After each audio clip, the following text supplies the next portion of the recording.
Hello， 各位观众朋友，大家好，欢迎收看《高高讲学吧》。你们今天民族来到关西的台风产业文化馆，先来看看我旁边这些牌子呢，都代表的台湾对亚岛毕业最后出去的讲校，总共有80人的地方诶，都带很用的繁荣的情形呢，然后就听听爱，听下来你看呐。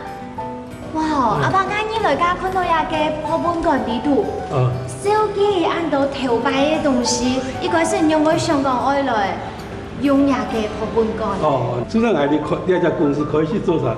都今年80年，关系个头摆是全省乡镇单位来讲，产业面积最多4000人家。那德在民国66年已经到伦敦、到哥本哈根。1933年的报纸台湾的包种茶滞销。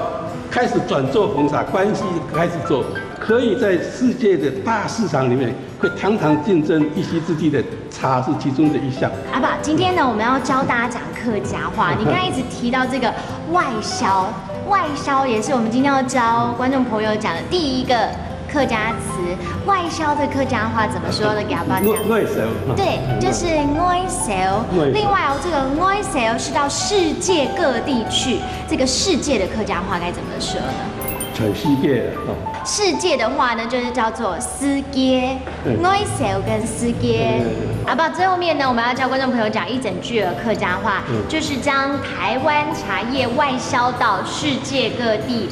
老台湾茶米外销到世界各地，没有错，这就是哇关西的荣耀，也是台湾的骄傲。Hello， 各位观众朋友们，今天呢，我们来认识这个台湾红茶叶文化馆。你有没有发现，其实呢，台湾的茶叶真的是我们的骄傲，行销到世界各地去了。当然了，我们认识了新的词，一起来复习一遍吧。来看第一个词就是外销，外销，外销。第二个呢就是世界，世界，世界。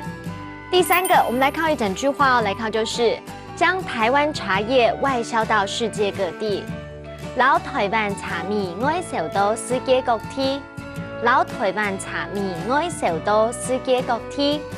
下一次有机会也记得来到这边去走一走、逛一逛吧。记得把今天的单字记起来哦。我们下次见，拜拜。